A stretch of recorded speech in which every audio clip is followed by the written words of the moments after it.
L'Afrique du Sud, ou la République sud-africaine, mieux encore, le pays arc-en-ciel est en fait un tout cohérent.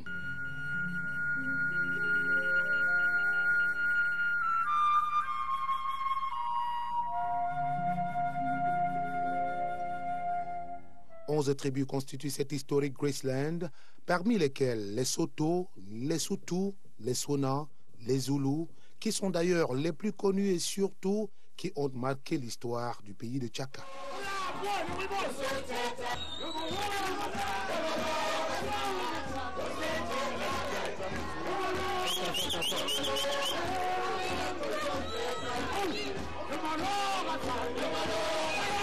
Toutes ces tribus se retrouvent dans un même point d'intersection linguistique qui se partage entre l'anglais et l'africain, aussi bien parlé par les Noirs et les Blancs historiquement liés.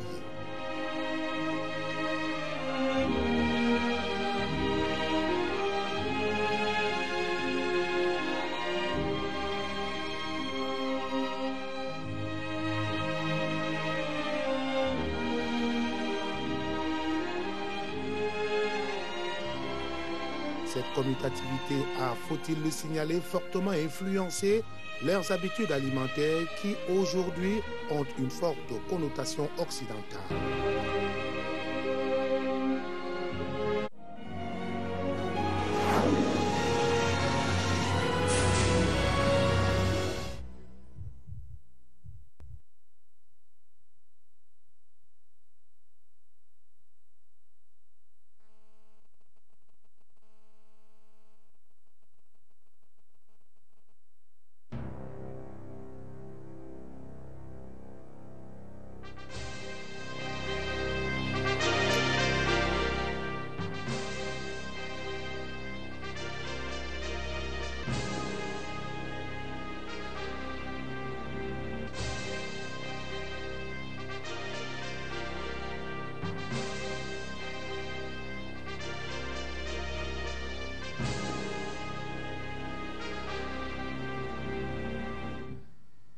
Bonsoir madame, bonsoir messieurs. Nous avons le plaisir de vous savoir très nombreux à regarder cette émission. Un grand forum, alors, forum soir, je l'ai dit, devant votre petit écran tous les lundis, les mercredis et les vendredis sur Canada Info pour comprendre un tout petit peu quelques détails sur l'actualité. Nous avons commencé, nous allons peut-être continuer et terminer sur les élections qui se sont tenues au Cameroun le 30 septembre dernier et dont les résultats sont attendus. Le double scrutin du 30 septembre dernier aura certainement donné à étudier, à analyser, à décrypter sur le comportement sociopolitique des Camerounais. Les uns ont parlé du vote réservé aux autochtones parce qu'eux seuls semblaient vouloir occuper la tête de liste dans les listes des communales, pendant que d'autres, là où ils se trouvaient, se sont battus pour entrer dans une liste avec les moyens qu'ils avaient. Nous avons vu dans des partis des moyens et des moyens pour figurer dans les listes. Nous n'allons pas immédiatement commencer l'émission sans vous laisser le soin et le temps de vous installer, chers téléspectateurs. Nous allons revenir sur les leçons, n'est-ce pas, de ce double scrutin du 30 septembre dernier, et c'est dans une minute.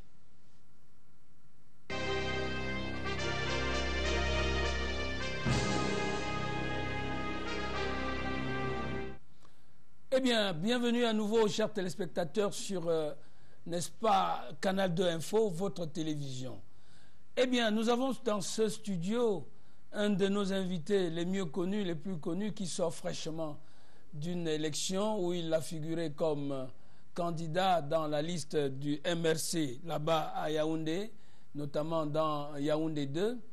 Mais avant de rentrer dans les leçons que lui aussi peut tirer de ces élections-là, nous voulons un peu refaire la lecture d'une interview, et c'est peut-être le cas de le dire, c'est peut-être passé un peu très rapidement, mais il se trouve qu'un ministre camerounais, dans une interview accordée à RFI, a laissé le doute dans l'entendement des Camerounais au sujet de la succession. En effet, le ministre Grégoire Ona, puisqu'il s'agit de lui, a laissé penser que président du Sénat, c'est-à-dire M. Nyadi Fendi, pouvait avoir le loisir de se présenter aux futures élections présidentielles en cas, n'est-ce pas, de vacances ou d'absence. Et pourtant, tel n'est pas l'esprit de disposition de la loi. Je voudrais quand même que vous vous prononciez sur ce que les uns ont pu appeler lapsus ou erreur, M. Joseph-Marie Lundu, candidat au municipal MRC dans la liste MRC de Yaoundé 2e, ici à Yaoundé au Cameroun. Merci pour l'invitation que vous m'avez adressée. Effectivement, j'ai compétit dans la liste du mouvement pour la renaissance du Cameroun, dans la circonscription de Yaoundé 2e, en qualité de conseiller municipal. Évidemment, vous avez dit qu'on passera au leçon. On revient là-dessus, oui. Il y a même deux interviews qui m'ont particulièrement marqué. C'est d'abord celle du chef de l'État. Allez-y, mon cher. Si vous permettez, parce que moi, c'est cette interview-là qui m'a vraiment marqué.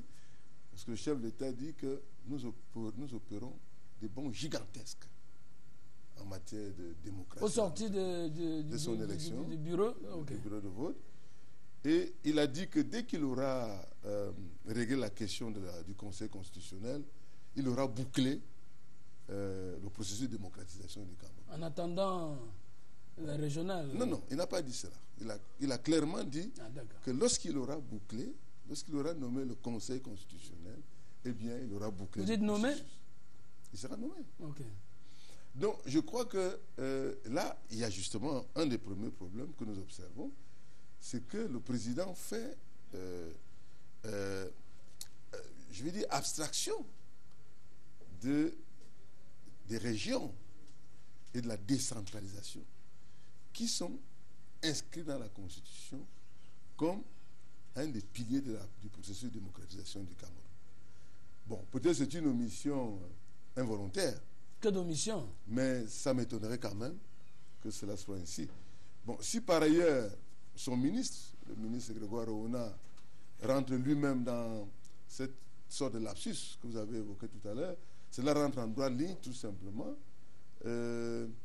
des habitudes des lieux, à savoir que notre constitution est plus ou moins maîtrisée par les principaux gouvernants et que de toutes les façons, elle est suffisamment claire, tout au moins en matière de succession, que le président du Sénat est simplement quelqu'un qui va assurer la transition en cas de vacances à la tête. Et non compétit. Bien entendu. Je pense que ça rentre seulement dans des lapsus qui, à mon humble avis, peuvent également être interprétés comme étant une volonté de brouiller ou alors de je ne sais pas comment on peut à ce niveau-là se permettre ce genre d'incurie. En fait, c'est la légèreté en réalité. De toutes les façons, la Constitution dispose donc que le président du Sénat assure l'intérim, mais ne se porte pas candidat.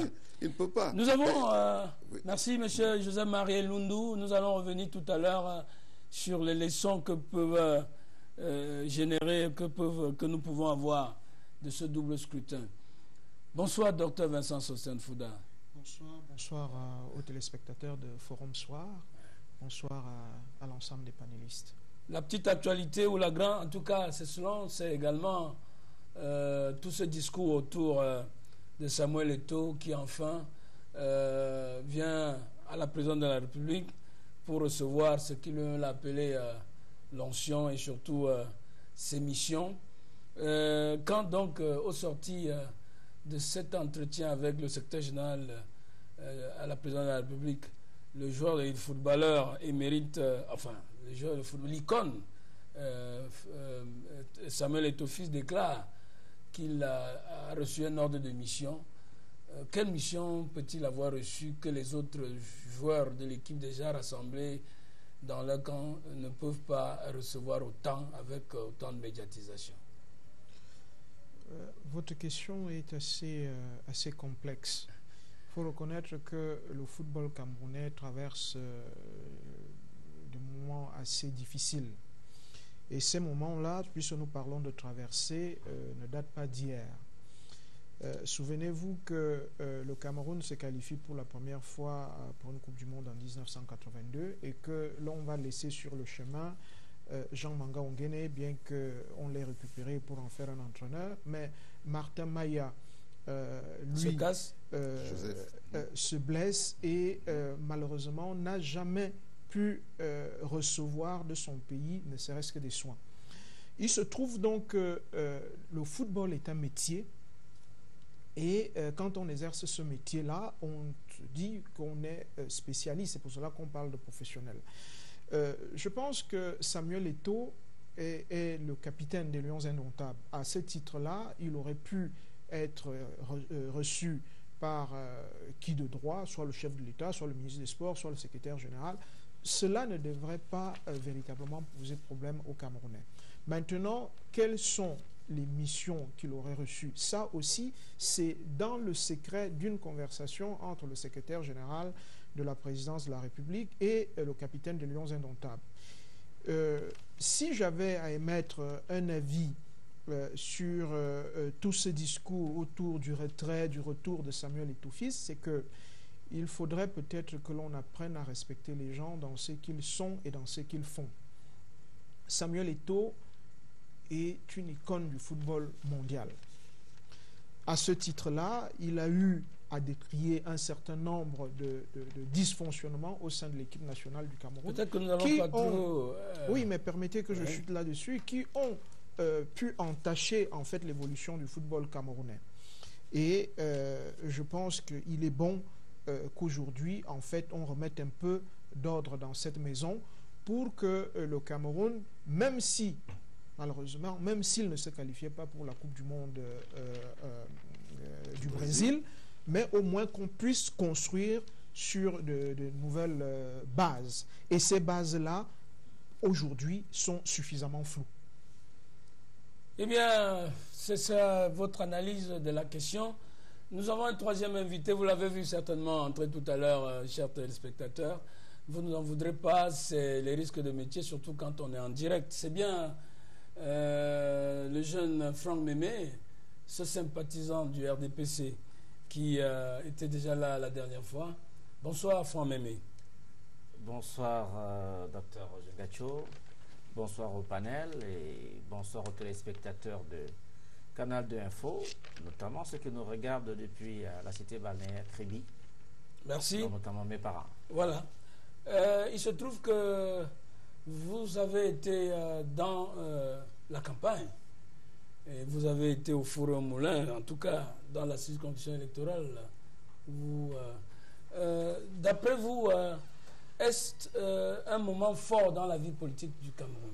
Est-ce que vous avez senti une mobilisation, une volonté de renouvellement de la classe politique qui vous aura permis de penser qu'à ce moment précis, vous étiez dans un temps de réflexion, de réorientation, et que les populations de Yaoundé 2 ou d'ailleurs étaient vraiment imprégnées de cette réalité politique? Oui, effectivement, il y avait, au moins sur le plan de la mobilisation, une grande animation avec les populations qui suivaient les meetings de différents partis politiques. Et également, quand on parvient au vote aujourd'hui, c'est-à-dire qu'au résultat des urnes, on se rend compte que les populations étaient particulièrement intéressées à cette élection-là, même si au niveau de l'arrondissement dans lequel j'étais, Yaoundé 2e, le résultat ne reflète pas ce qu'on dit d'habitude, c'est-à-dire que... Nous n'en sommes pas au résultat, je dis sur la mouvement, c'est cette mouvance dont je parle, c'est-à-dire que le peuple a été au meeting, le peuple a été au vote. Et à l'issue du vote, on se rend compte qu'il en avait vraiment envie, parce que l'élection a été plus ou moins disputée, avec l'OMRC qui a fait quand même un bond assez appréciable de ce côté-là, et qui était même peut-être de nature, pour certains, à menacer la tranquillité du RDPC. Pour preuve, au niveau des municipales, nous n'avons que 51%, le MRC à 29,5%, donc ça veut dire que les populations de Yaoundé 2 étaient particulièrement intéressées par cette élection-là. Docteur Vincent Sostin-Foula, est-ce que c'est le même sentiment? Vous avez senti que le peuple, peut-être pas le peuple politique, encore que la politique n'est pas seulement faite pour les politiques et les politiciens, est-ce que le peuple s'est senti concerné véritablement et profondément par cet instant de renouvellement de la classe politique à la base? La construction d'un État passe généralement par 3 viviers. Le premier vivier, c'est le pays lui-même. Oui. Le second, ce sont les institutions avec leurs corollaires, c'est-à-dire l'État, les hommes politiques, et enfin le peuple lui-même. Et je n'ai pas senti tout au long de cette campagne une entente, une fusion, une compréhension, un dialogue entre les institutions et la population. Ce qui fait que, je l'avais déjà dit ici la dernière fois, on n'a pas pu avoir véritablement une campagne. Et c'est pour cela que les journalistes ont cherché pendant très longtemps et ont fini par dénicher ce qu'ils ont appelé en fait la campagne porte à porte. La campagne porte à porte avait cette campagne de proximité avait pour but de masquer les lacunes. Si vous regardez par exemple, si vous revenez aujourd'hui sur le déroulement de la campagne dans l'ensemble du territoire, vous ne verrez jamais de véritables discours, de projets de société. Vous verrez comment les journalistes, les caméramans se sont arrangés pour cadrer, pour resserrer les images parce que la population était totalement absente. Je me souviens d'ailleurs avoir regardé sur votre chaîne de télévision des journalistes dire « Nous nous baladons dans la ville de Yaoundé et nous n'arrivons pas à trouver où se tiennent les meetings. » Ensuite, il faut regarder même après le lancement, en fait l'ouverture officielle des campagnes, on a pu constater que les états-majors de partis politiques se réunissaient encore pour distribuer. C'est le cas par exemple de votre parti, le RDPC, qui n'avait pas encore déployé ses équipes sur le terrain. Le MRC de Joseph Elundu a eu du mal à démarrer, à lancer sa campagne, d'où par exemple 2 à 3 jours de rencontres au siège, simplement avec les médias, parce qu'on ne savait pas véritablement où est-ce qu'on pouvait lancer la campagne, et avec qui, avec quelle population.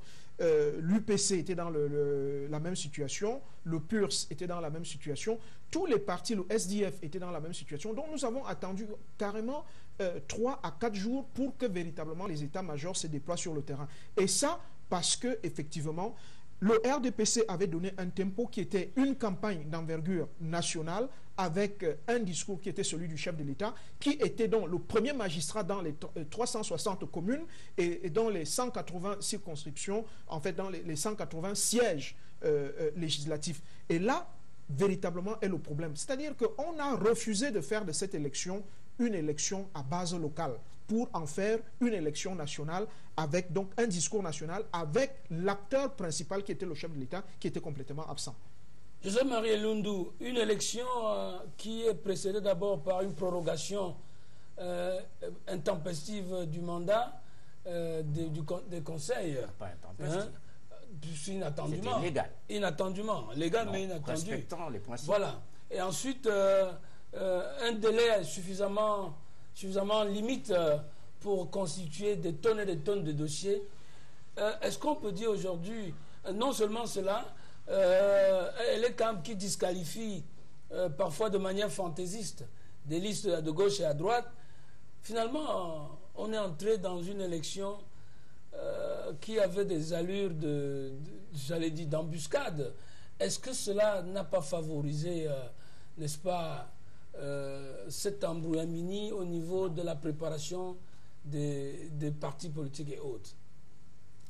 Il y a un proverbe Betty qui dit que lorsque tu chutes, il ne faut pas regarder le lieu où tu es tombé, mais où est-ce que tu as frappé le pied.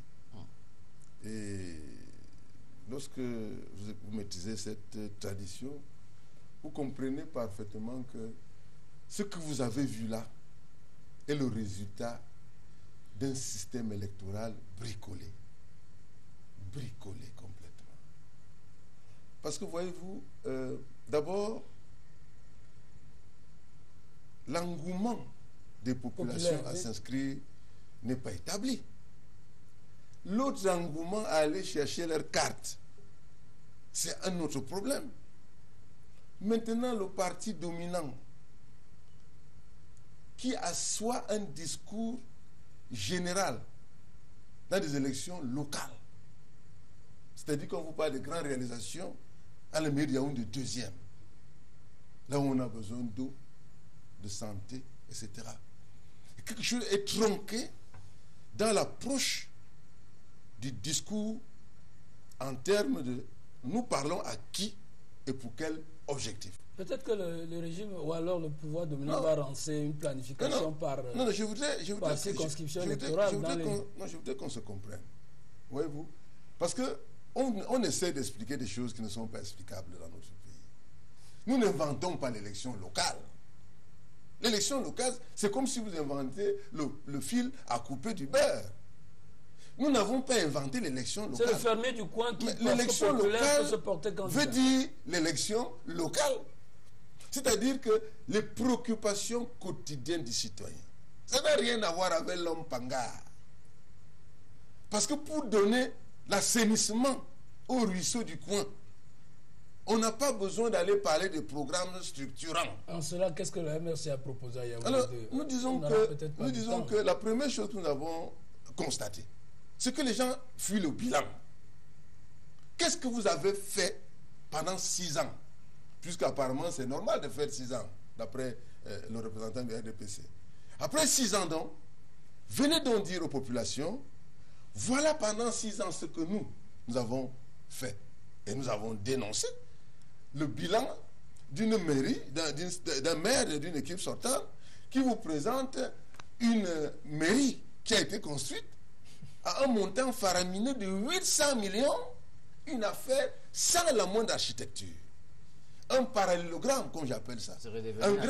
Un grand rectangle.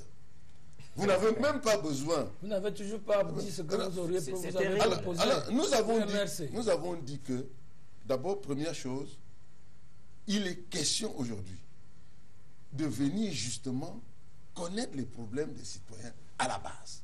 C'est-à-dire, lorsque vous arrivez au marché de Madagascar, vous trouvez une dame qui est assise, qui vend du macabo, mais qui est assise, un quartier de Yaoundé 2, mais qui est assise sur un puisard qui découle de la merde partout, passez-moi l'expression. Vous ne pouvez pas parler d'autre chose que de dire que nous allons assainir. C'est un programme d'assainissement. Ça transite donc par un programme global d'assainissement des cours d'eau. Yaoundé 2 étant une sorte d'île, une presqu'île. Donc, nous avons présenté aux populations nos programmes. Ce que nous allons faire, on ne va pas vous dérouler ça ici. L'heure est passée pour cela. Merci. Et à la fin, je vais chuter un Oui, allez-y, José-Marie Lundu. Il faut, lorsque les gens décident, se donnent la licence de porter la paternité d'un chantier comme la démocratisation du Cameroun, il faut qu'ils s'arrêtent quand même sur l'orthodoxie d'une démarche de projet. C'est-à-dire que nous sommes à la tête, d'accord? Est-ce que le processus électoral est bien? Est-ce que c'est normal que le jour de l'élection, qu'on vienne avec des cartes d'électeurs qu'on n'a pas pu retirer depuis 6 mois dans les bureaux de vote, qui ont servi à frauder massivement? Parce qu'on me raconte des histoires ici. Moi, j'étais sur le terrain. À se frauder massivement, où on retrouve des bureaux de vote, il y a plus de 200 personnes ayant voté. Vous avez plus de 200 voix au-dessus du nombre d'inscrits. Un seul bureau de vote. C'est des choses précises que nous avons déposées devant la Chambre administrative. Voilà. C'est clair. Donc je veux dire que finalement, il faut que les gens, on a confiance en notre justice, mais on sait de quoi vous parlez. Oui, vous voulez réagir très rapidement? D'abord, je voudrais commencer par réagir au propos du docteur Vincent Sostenfoda pour dire que en termes de mobilisation, elle était là. Les caméras n'ont pas cherché les meetings pour voir s'il y avait... Je vous le dis, vraiment, je souhaite m'arrêter toujours dans le cadre de Yaoundé 2. Et je voudrais quand même prendre le grand frère Elundu comme témoin. Ils ont été dans les meetings. Il y avait des populations, que ce soit Mokolo, Madagascar, Carrière, partout c'était des meetings. Certes, une campagne de proximité, mais avec des populations qui étaient présentes, qui posaient des questions pour comprendre ce que le parti va leur proposer pour cette nouvelle année-là. Donc, je pense également qu'il ne faudrait pas...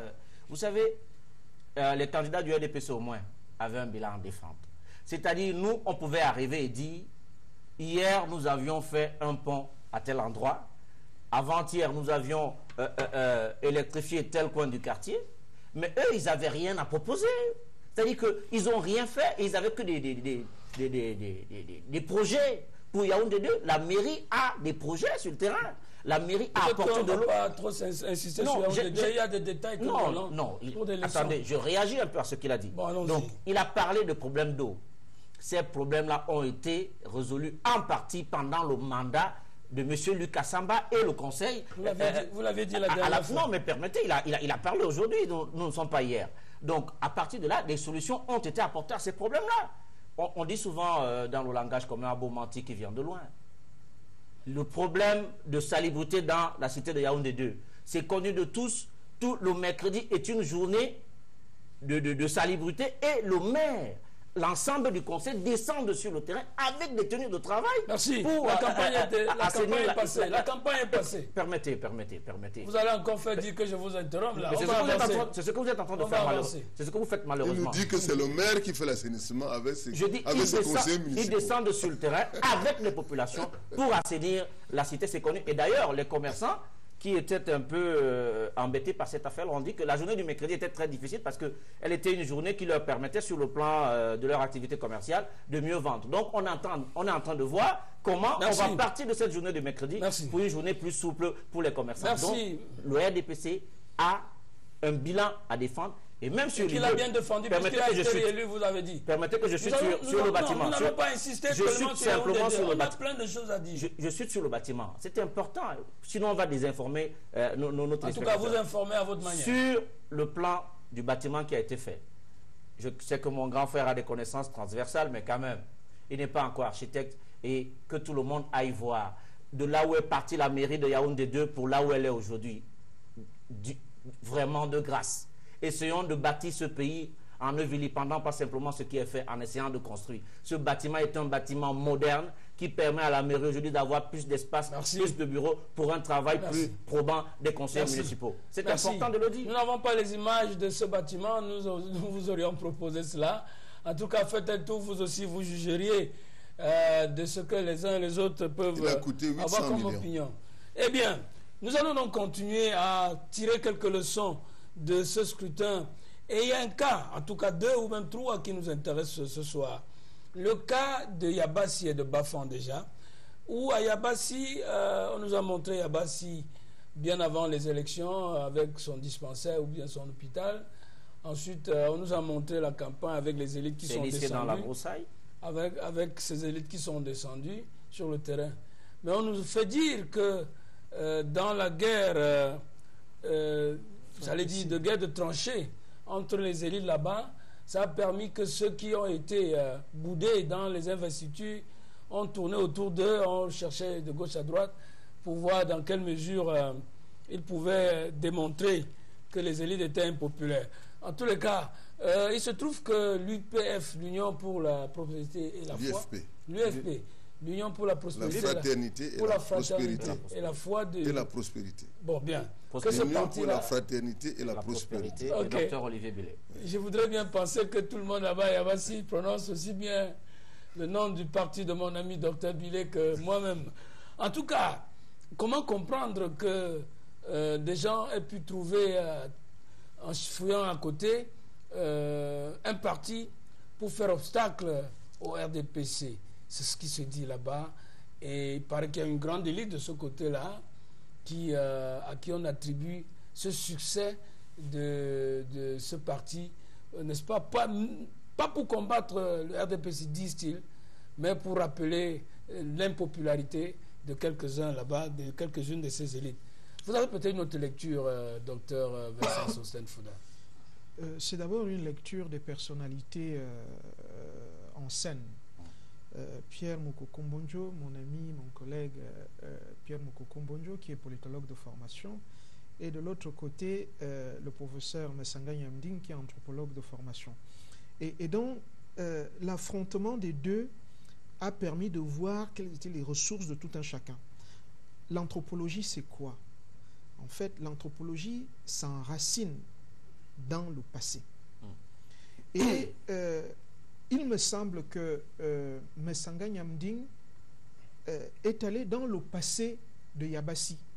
Donc, ce passé qui n'avait que de griefs contre le régime, contre l'élite. Et donc, a réussi... pas comme ça Non, et a réussi à rassembler autour de lui tout ce qu'on peut appeler aujourd'hui des mécontents. des dessus du renouveau, et qu'on aurait pu d'ailleurs appeler le rien nouveau. Parce que, justement, les investitures à Yabassi sont arrivées à un rien nouveau au lieu du renouveau. Donc, le professeur Mukoko Mbonjo a ramené une équipe qui était déjà décriée par la population de Yabassi.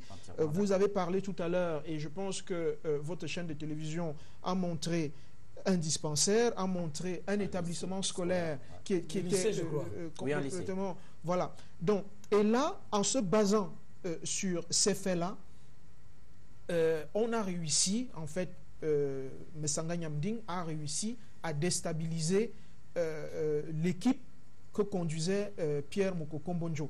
Et là, donc, c'est une guerre fratricide au sein du RDPC entre ce que l'on peut appeler les conservateurs représentés par Mukoko Mbonjo et de l'autre côté les modernistes qui veulent s'appeler aujourd'hui par jeu de mots les biaïstes. Donc cet affrontement a fait émerger plutôt un parti où son président actuel, le docteur Olivier Billet, reconnaît lui-même n'avoir jamais mis les pieds à Yabassi. Maintenant, une lecture politique. Et c'est ça qui est important. Cette lecture politique permet de constater que cette liste aurait dû être rejetée par Elekam, par Elections Cameroun. Puisque tous étaient des anciens puisque militants du tous RDPC. étaient des militants du RDPC. Bon. Ayant passé les mailles du Il filet... y a là une connivence à Elekam. Et c'est ce que nous avons Hein? décrié tout au long de cette campagne et de l'élection elle-même. Nous avons montré qu'il y avait une collusion profonde entre Elekam, le RDPC, voire même le Conseil constitutionnel. Parce qu'après avoir échappé aux mailles, aux tamis d'Elections Cameroun, ils sont allés jusqu'au Conseil constitutionnel et ils sont passés. En passant comme ça, il faudrait donc voir mardi prochain ce qui va se passer. Est-ce que le Conseil... Mais ces militants-là ont démissionné, nous dirons. Non, ils n'ont pas démissionné. On ne démissionne pas pendant les investitures, c'est connu. Donc, le président, d'ailleurs, Clément Atana l'avait dit, même en reconnaissant la migration des militants, mais pendant les investitures, on ne peut plus démissionner. Et donc, là, il va falloir qu'on regarde, qu'on suive de près ce qui va se passer. Est-ce que le Conseil, en bloc, va décider de revenir au sein du RDPC? D'ailleurs, c'est même l'ambition des parrains de ce texte. Si telle est l'ambition, la loi ne l'autorise pas. C'est clair sur le plan réglementaire. Alors, donc la loi ne l'autorise pas et donc... Ça veut dire que le Conseil va demeurer UFP jusqu'à la fin. Oui, ça va demeurer UFP jusqu'à la fin. Et là, ça va montrer l'échec politique du parti dominant. Parce que le parti dominant a joué contre son propre camp et donc il y a là un double échec. Double échec dans le discours, double échec dans la perception locale d'une élection où l'on a plutôt vu l'élite parachutée entrer, comme on aurait dit, si on avait employé des images bibliques, on a fait entrer par la toiture des malades et qui malheureusement ne seront pas soignés. José Marie Lundu, on nous a dit que d'ailleurs à Yabassi, ces militants qui sont retrouvés dans la liste de l'UPF, c'est ça? L'UFP. De l'UFP, défilaient avec l'effigie du président de la République. Est-ce une alliance qui se noue déjà à la base entre le RDPC et l'UFP? Est-ce qu'on peut penser que voilà une autre dynamique politique qui a jailli, dirait-on, de nulle part? Je vais reprendre à mon compte l'excellente analyse de Sostène. De Vincent Sostène, oui. Pour dire que voilà ce que j'appelle bricoler la politique. C'est n'importe quoi. Où est l'élection locale dans les batailles élitaires? Où est l'élection locale? Qu'est-ce qu'on a promis aux gars de Yabassi en dehors du lieutenant de Messanga Nyamding et Mukoko Mbonjo? Et le citoyen donc qui allait voter, il votait quoi? Rien. Il votait un programme? Lequel? Si c'est Messanga comme Mukoko Mbonjo, c'est RDPC contre RDPC, ils ont voté. Est-ce que l'un avait un programme différent de l'autre? Il n'y a pas eu de vote. Pourquoi Yabassi a donc voté Je suis désolé. ce parti politique? Il y a eu bricole, il y a eu trafic. politique et c'est infect comme manière de faire. C'est-à-dire qu'on ne peut pas continuer à faire l'immoralité. Parce que là, c'est la tromperie et la fémania politique. Vous voyez? Parce que l'UFP, mon ami Billet, c'est un homme pur. Bien sûr. Je ne suis pas sûr qu'il se reconnaît dans ces tripatouillages. Mais C'est extraordinaire. C'est Vous voyez pas à quel niveau c'est quand même son vous voyez nom, pas à quel niveau c'est son parti. ce RDPC nous amène dans les marécages. Qu'est-ce que c'est que cette histoire-là? Peut-être que... Comment on peut comprendre que attendez. des gens, parce qu'ils ont des problèmes au sein de leur parti, vont chercher, comme nous avons de multitudes de partis ici, Peut-on comprendre lesquels... vont chercher un parti, un tatami, n'est-ce pas, qui s'appelle l'UFP, et ils se lancent dans une bataille là, qui n'a rien à voir avec une élection locale. Rien à voir. Nous n'étions pas en élection à Yabassi. Il faut interpeller le chef de l'État, promoteur du projet de démocratisation du Cameroun. Celui en qui vous il croyez Sur pas. ce type, Il arrive, mais oui, non, c'est lui le promoteur. Mais Je vous n'y n'ai croyez pas pas, besoin de vous croire en pensez lui. La réalité est que c'est lui le promoteur. C'est lui qui nous dit que les bons gigantesques ont été effectués. Nous attirons son attention sur le gigantisme de ce bond de Yabassi, qui est un rétrograde, un recul en arrière extraordinaire. Vous convenez avec moi qu'il n'y a pas eu l'UFP à Yabassi contre le RDPC, qu'il y a eu quelque chose qui s'est passé, qui était de la précipitation politique. Je suis désolé, mais c'est de ça qu'il s'agit. Oui, vraiment... oui, tu vas réagir, mais quand même pas de te relancer. Il y a quand même, mais que notamment donc, une liste, passez-moi l'expression, a été constituée, il s'appelle l'UFP, à Yabassi, et que des anciens militants, dont la tête de liste de l'UFP, n'est-ce pas, ont fait une campagne avec l'effigie du chef de l'État. Maintenant, vous, en tant que sympathisant du parti politique et analyste observateur, qu'est-ce que tout cela, encore que le sommet du parti, comme ça se fait souvent chez vous, ça dit c'est le comité central qui décide d'une alliance ou par là, mais là maintenant on a vu que dans un coin de la République, lors d'une campagne, une mutation, une transmutation politique s'est opérée. Qu'est-ce que vous en dites, Mémé? D'abord pour dire que le grand frère Elondo est effectivement dans son art, c'est-à-dire que dire les choses comme il le dit souvent, et il interpelle un président de la République, je ne sais pas lequel, puisqu'il dit que le président de la République n'arrive à rien dire. Donc moi je ne vois pas comment on peut interpeller quelqu'un qui dit rien. Il a dit que le président ne dit... Mais il a dit d'entrée de jeu quand j'arrive. Je ne l'ai jamais dit. Tout à l'heure. Sur la question du bon gigantesque, il a qualifié le président de la République de tous les noms d'oiseaux. Non, j'ai dit qu'il y avait de l'incurie si je veux être à gérer la constitution de cette manière. Bien, permettez-moi de prospérer. À passer au-dessus des régionales qui sont partie du processus démocratique que nous attendons dans notre pays. Permettez-moi de prospérer. Donc, si je considère que quelqu'un qui dit des mots ne dit rien du tout, généralement, si je suis bien consulté, je ne m'adresse pas à la personne. Maintenant, Yabassi... je pense peut-être que le docteur Sostène Fouda doit avoir certains éléments. Mais je crois aussi que la Cour suprême, siégeant comme Conseil constitutionnel, n'est pas faite que d'imbéciles, ou que les CAM n'est pas faite que de personnes qui puissent être en accord parfait avec le RDPC ou bien auprès de laisser passer n'importe quoi. Je ne crois pas. Et maintenant, je connais, je peux le dire avec beaucoup d'emphase, le docteur Messanga Nyamdine qui nous a accompagnés dans certaines actions quand nous fûmes encore plus jeunes. Et donc, je ne pense pas que le docteur Messanga Nyamdine, qui est un véritable militant du RDPC, peut prendre sur lui de dire que celui qui a aidé les militants de l'UFP à gagner cette élection. Ah, vous dites les militants de l'UFP? Mais bien sûr, c'est des militants de ce parti-là. Et moi, j'ai suivi sur les antennes de Canal International la campagne du candidat, justement, de la tête de liste de l'UFP à la mairie, qui m'a tenu un discours que j'avais trouvé très cohérent. Et je me rappelle, j'étais avec des amis, je leur ai dit, mais si les populations écoutent véritablement ce monsieur, je pense que ça peut faire un effet. Parce que sur le terrain, et là je suis d'accord avec le docteur Fouda, il y a eu méprise sur des personnes qui devaient véritablement porter les couleurs du RDPC à l'élection. Vous savez que ça a été la plaie un peu des investitures. Et vous vous souvenez que celui dont vous parlez était militant du RDPC au départ? Oui, mais pas la veille des investitures. Et vous reconnaissez ces valeurs? Non, il est parti bien avant les investitures et tout cela. Donc, à partir de là, on ne peut pas dire que c'est une caricature. Peut-être déçu. Écoutez, il est parti, vous dites. Il est parti il y a longtemps. Donc, il est parti il y a longtemps. Il y a des raisons. Ouais. Oui, le docteur Billet peut dire qu'il n'est jamais allé à Yabassi, mais il a des militants à Yabassi. Vous savez que la faiblesse de la plupart de certains... La seule mairie de l'UFP, le président de l'UFP ne s'y est pas rendu. Permettez. Non. Il vient de gagner, il s'y rendra.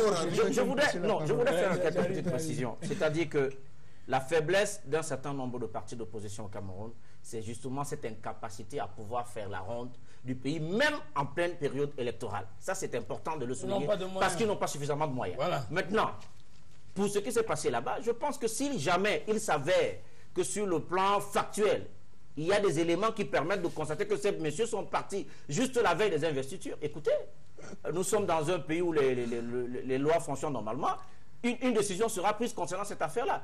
Et maintenant, écoutez, l'UFP a gagné là-bas et le grand frère Elundre est mal placé parce que voilà un parti, comme vous dites, qui n'existait pas, mais qui gagne une élection, alors que vous qui existez, vous n'avez pas pu gagner quelque chose. Donc, merci. Voilà. La leçon est là. Il se trouve quand même que il y avait sur le terrain de la compétition électorale là-bas à Abassi, l'UPC, le SDF et POF, n'est-ce pas, l'UFP. Mais y a-t-il donc lieu de penser que même si ces militants sont partis du RDP, c'est pour constituer à la dernière minute la liste de l'UFP, on peut se dire quand même que c'est un désaveu pour quelques tenants et grands leaders politiques de ce côté pour ce qui est du RDPC. Non, il n'y a pas de désaveu parce que Mokoko Mbonjo et Narcisse Mwele Kombi, conseiller spécial du président, et le professeur Massanga Nyamding sont tous membres du comité central du RDPC. Donc, ils ont le même titre, même qualité.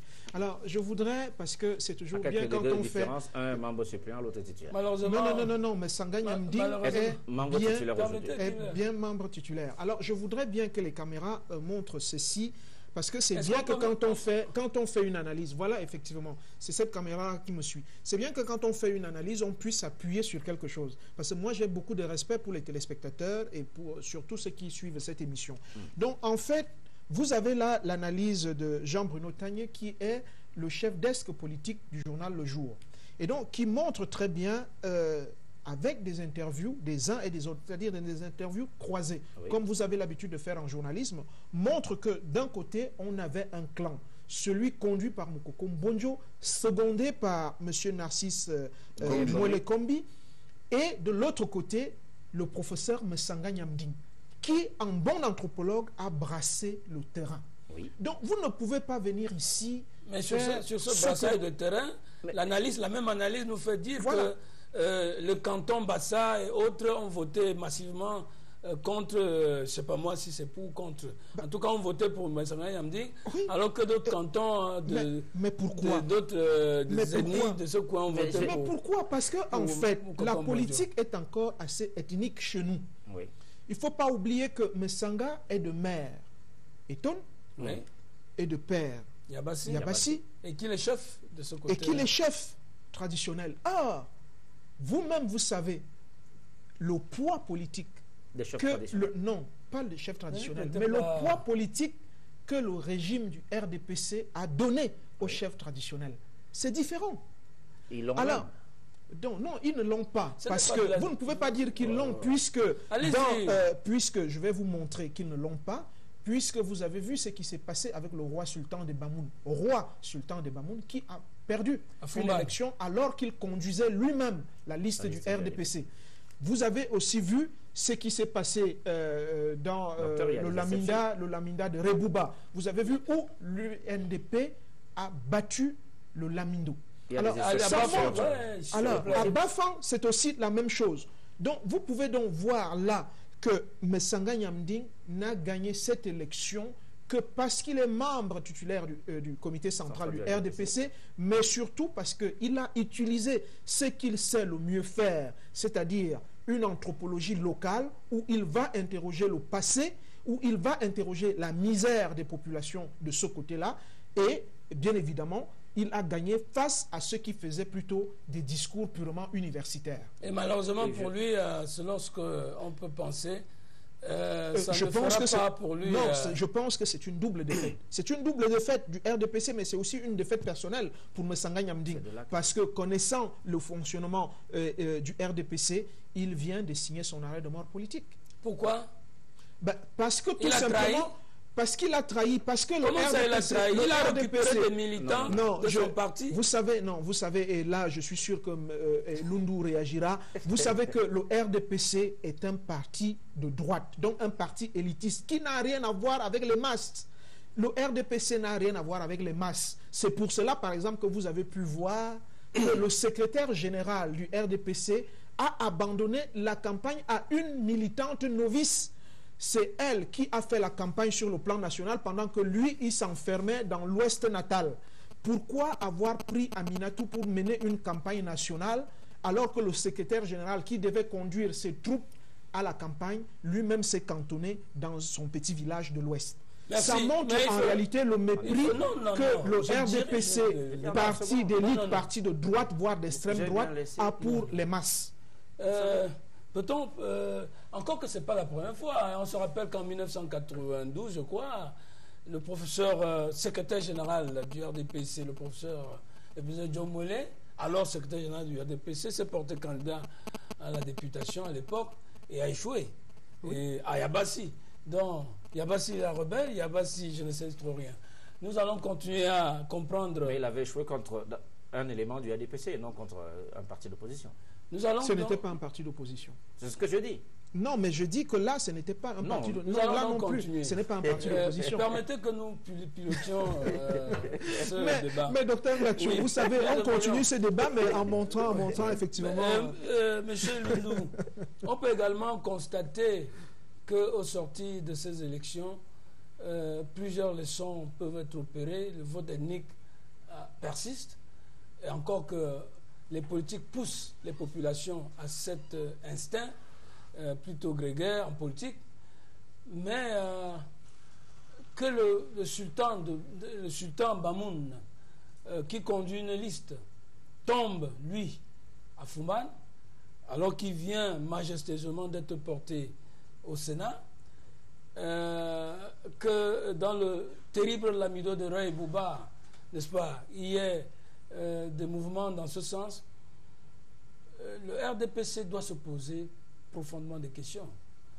Malgré sa victoire électorale un peu partout, il y a quand même des raisons de s'inquiéter un peu. Vous savez que j'ai beaucoup de mal à faire la distinction entre le RDPC, l'État et le reste. Hein, parce que moi, quand vous me posez cette question, je pense que il est bon que vous sachiez que le repli identitaire aujourd'hui est de plus en plus perceptible. Vous entendez facilement. Moi, je vais à un bureau de vote, je vois des jeunes femmes qui sont en train de faire des choses pas catholiques, à Oliga. Quand je leur dis, mais madame, elle me dit, non, ici nous sommes chez nous. C'est notre village. Qu'est-ce que tu viens faire là? Je dis, non, je ne suis pas venu discuter le terrain. Je croyais qu'on était en démocratie et que ici, là, n'ont le droit de citer ici que les représentants des partis, le président de l'ECAM et éventuellement le représentant de l'administration. Mais donc, la question tribale revient au galop. Pourquoi elle revient? C'est la vacuité d'un discours idéologique cohérent qui n'a jamais été construit. Mais est-ce qu'un vote tribal est mauvais pour une élection locale? C'est une réaction plutôt... On ne peut pas parler en termes de mauvais. OK? Il me semble que si on est en politique, c'est les idées qui doivent prévaloir. Si on est en politique, c'est le discours cohérent qui doit prévaloir. Ce n'est pas le fait... Vous croyez que parce que tel est étonne comme moi, je dois le voter? Est-ce que c'est parce qu'il est étonne qu'il doit le voter? Je suis sincère. Moi, je pense qu'il veut voter un programme. Et dans le cas d'espèce, je vous dis que ceux qui ont dominé la politique jusqu'à présent ont mis au devant la médiocrité. C'est elles qui gouvernent la cité. Ceux qui ont conçu la démocratie au Cameroun ont tenté, ont essayé, il y a quelques années, les primaires. Ils ont senti qu'ils n'étaient pas capables de piloter la compétition. Ils sont revenus aux investitures, qui aujourd'hui posent des problèmes au sein même de leur propre appareil, au point que des élites se battent sur des terrains, comme je vous ai dit, complètement à côté de la politique. C'est-à-dire qu'on est là en plein rubis. Ce n'est plus la politique. Il y a des signaux qui sont des signaux avant-coureurs de l'écroulement de ce système. Un roi, le roi n'a pas à aller compétir. Parce que le roi est atemporel. Il est transversal. Il est le roi de tous les Bamouns. Et à cet effet, il se fait humilier. Qu'est-ce qu'il doit se dire maintenant, le roi Bamoun? Il se fait humilier parce qu'il se fait humilier et on le lui rend très bien. On lui dit, bon, écoutez, comme tu te mêles de ça, eh bien, on va te montrer que ce n'est pas ton affaire. Reste roi. Lorsqu'un roi, du haut de son royaume, accepte de se faire adouber comme sénateur, il me semble qu'il y a un problème. Un problème de compréhension, de calage général dans les positionnements dans la société.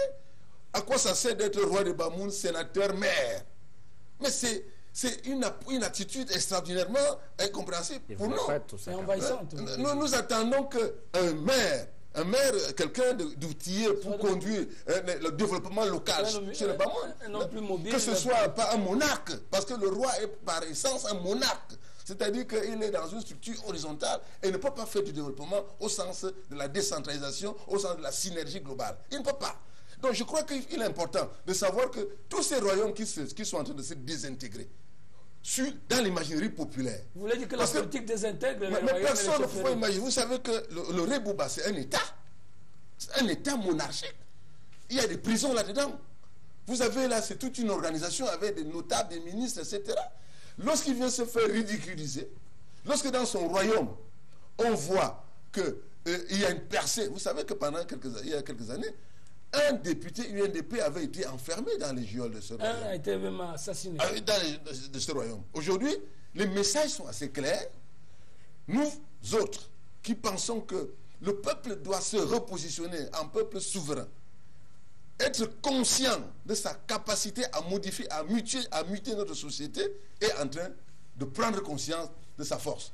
Et les signaux qui sont là, j'espère que les experts de ce parti, n'est-ce pas, auront, je veux dire, l'intelligence d'avoir la lecture la plus sereine et la plus scientifique des événements qui sont en train de se dérouler. Mais pour revenir un tout petit peu à Yabassi, oui. Ne peut-on pas penser aussi que l'insulte publique profanée à l'encontre de Messanga Nyamding par l'autre partie, notamment en le ridiculisant pour n'est-ce pas, son infirmité, j'allais dire, visuelle, n'est-ce pas? Et toutes les insultes peuvent également braquer un individu, fut-il membre du comité central, à prouver à sa haute hiérarchie que eh bien, les élites, ou alors les soi-disant élites, n'ont pas la maîtrise de terrain et qu'en laissant la politique se faire normalement, eh bien, on peut avoir une autre finalité. Mais cela dit, peut-on penser qu'il y aura plutôt un effet boomerang, c'est-à-dire c'est plutôt les échoués de ce côté de Yabassi, les élites qui n'ont pas pu prouver qu'ils sont populaires, qui vont peut-être recevoir le soutien de la hiérarchie comme c'est. Est-ce que c'est les impopulaires qui sont plus considérés dans le RDPC, votre parti? Est-ce que Messanga Nyamding va passer à la guillotine? Je voudrais repréciser ma pensée en ce qui concerne, pour ce qui est du professeur Messanga Nyamding, pour dire que c'est un vrai militant de notre parti. C'est un vrai militant du RDPC et que c'est vers ce genre de personnes que le peuple doit aller et non vers ces gens-là qui utilisent des moyens rutilants pour brimer les véritables militants à la base. Et donc, ayant dit cela, je continue de penser, bien que je fasse largement confiance à Jean-Bruno Tagneux dans son papier, qui d'ailleurs est un ancien camarade, pour dire que je ne crois pas, moi je refuse de croire. C'est ma posture. Tant que je n'ai pas écouté directement le professeur Messanga Nyamding sur la question, je ne peux pas penser que le professeur Messanga Nyamding est appelé à voter contre le RDP. C'est ça, je refuse d'y croire. Première des choses. Maintenant, je ne voudrais On n'a pas aussi... vu sur le terrain en train de faire la campagne pour l'UPF, hein, ou l'UFP, je ne sais pas. Oui, à partir Non, de là, cette hypothèse j'ai est- beaucoup de doutes sur cette assertion-là. Maintenant, je ne voudrais pas aussi... Il faudrait quand même qu'on sache que nous sommes dans un pays et que le discours apocalyptique n'est pas la chose la plus vendable. Écoutez, il y a des problèmes. Qu'un roi prenne sur lui d'aller candidater alors que le système légal le lui permet, où est le problème? Non. Ça le lui permet. Non. Si les candidatures, la candidature du roi des Bamoun était interdite, il n'allait pas candidater.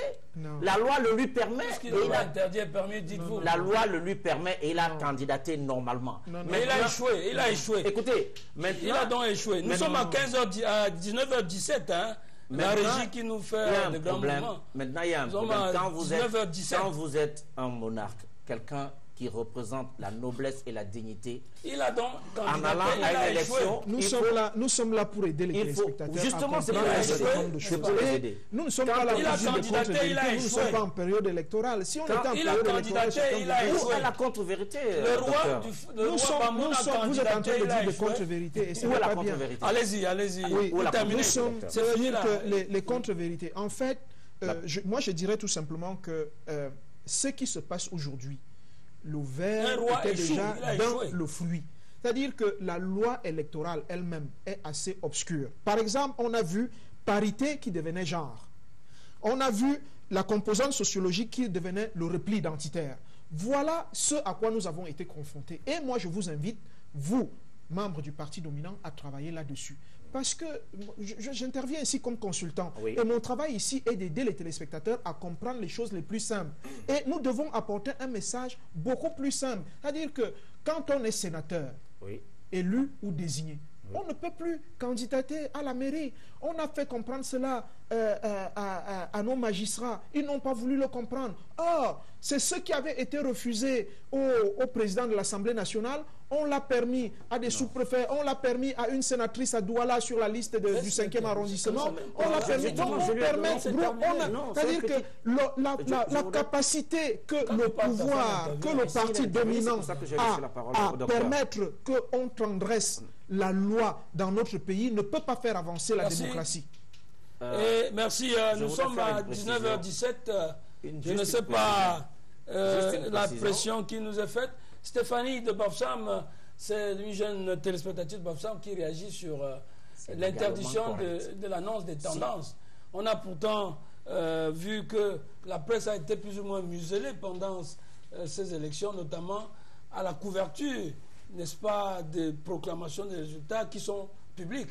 Et c'est Stéphanie qui s'interroge là-dessus. Mais j'ai les- Si c'est une erreur. Mais vous savez, la frilosité qui s'est emparée du régime gouvernant chez nous transparaît par ce genre de contraintes. C'est-à-dire, Alors, rapidement, vous êtes puisque c'est vous terminé. êtes dans 176 bureaux de vote, tout semble clair, on dépouille publiquement, mais après on dit personne ne doit parler. Ce modus, cette manière de fonctionner, il faudrait bien qu'on m'explique pourquoi un adulte qui a compétit ne peut pas publier Merci. que dans un bureau de vote, voilà les tendances. Ce qui est public n'est pas publiable. Bon. Tu voulais réagir, mon cher, mais avant de réagir, il y a quand même eu un ministre qui s'est porté candidat pour ce que politiquement ça peut représenter, même si le résultat ne suit pas. Il y a quand même que le ministre de la Communication, M. Issa Issa Chiroma. Chiroma, est descendu sur le terrain, prouver qu'il était un acteur politique. Oui, c'est une bonne chose. Il est président, leader d'un parti politique. Et donc cela ne gêne en rien. Mais j'ai l'impression, tout à l'heure, on parlait d'embuscade ici. J'ai l'impression que c'est moi qui suis en embuscade. Parce que chaque fois que je veux développer, vous m'empêchez de le faire. Je voudrais dire que c'est clair. Tu attires la On n'avait sympathie pas, des téléspectateurs. on n'avait pas empêché au président de l'Assemblée nationale de candidater. En fait, il y avait, sur le plan interne, un désordre. Il pouvait candidater et, au résultat, démissionner de l'une de ses fonctions. Ouais, c'est ce que dans les petits non, détails. écoutez, c'est important de C'est le dire. La exactement loi ce- n'interdit pas Mais c'est n'interdisait justement pas ce qu'interdit la loi. C'est-à-dire que vous ne pouvez pas être sénateur et puis vous présenter à une élection. Oui, c'est pas cette façon de faire. La loi le permet. Non. On a donc compris. La loi le permet. Allez, ciao pour les téléspectateurs. Merci de nous avoir reçus. La loi le permet. Qui nous met la pression de terminer. Nous aurons bien terminé, mais on va continuer. La biométrie a-t-elle un échec pour ces élections? Nous allons pouvoir continuer à comprendre si ça a donné bonne conscience à Elekam et au régime pour penser que l'élection a été transparente parce qu'il y a eu biométrie. Est-ce que la biométrie a été pour le fichier électoral et pour le vote? C'est ce que nous allons voir la prochaine fois. En tout cas, le vote est un instant sacré dans la vie politique d'une communauté pour ne pas constituer un temps de débat, n'est-ce pas? Quid des résultats qui ne nous intéressent plus, mais c'est la leçon ou les leçons, la culture politique que cela génère depuis 1992, date des premières élections démocratiques. D'aucuns disent démocratiques entre guillemets, mais nous disons démocratiques. Eh bien, chers téléspectateurs, nous avons pu faire quelques tours. Franck Mémé est là, a bien pu défendre son point de vue. Vincent Sossen-Fouda l'a fait. Le candidat du MRC, Joseph-Marie Lundou, n'est-ce pas, un acteur social. Candidat malheureux. Candidat malheureux. En attendant, n'est-ce pas, la Cour suprême siégeant en lieu et place. Merci, chers téléspectateurs, avec la régie qui me fait sursauter. Eh bien, ce serait pour la prochaine fois. C'était Forum Soir, votre forum. Bonsoir.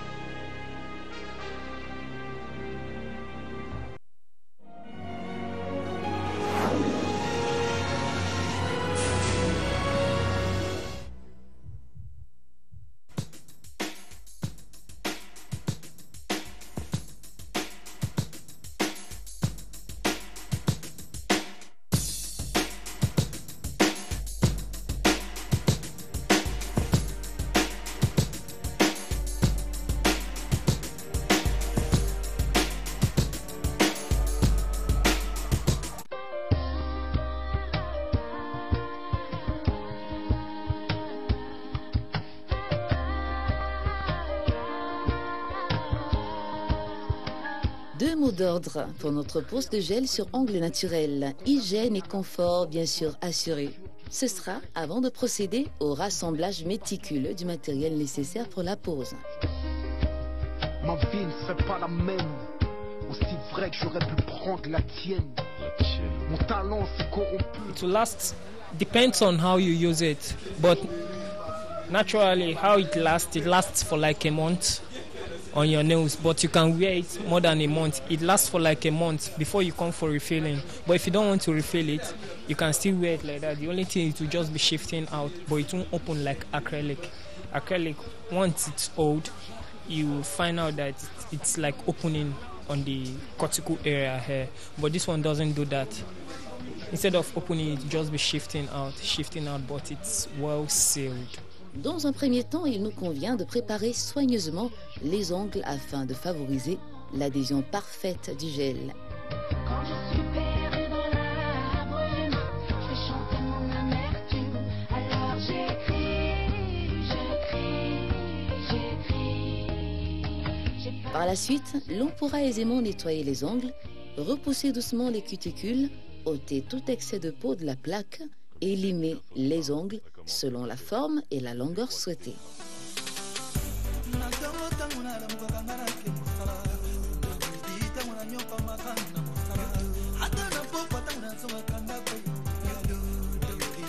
L'on peut d'ores et déjà poser le chat blanc de la French sous l'angle naturel en suivant bien l'axe de l'ongle.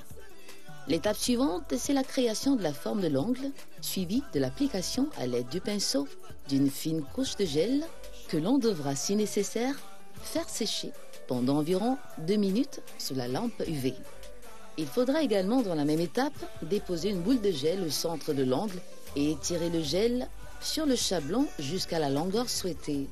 Une autre étape consiste à pincer le chat blanc en tirant délicatement vers le bas pour le décoller.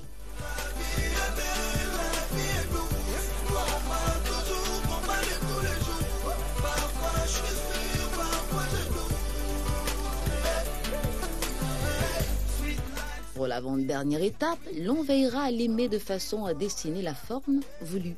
Puis parvenu à la fin de cette pose de gel sur ongle naturel, l'on procédera au vernissage pour un résultat tout simplement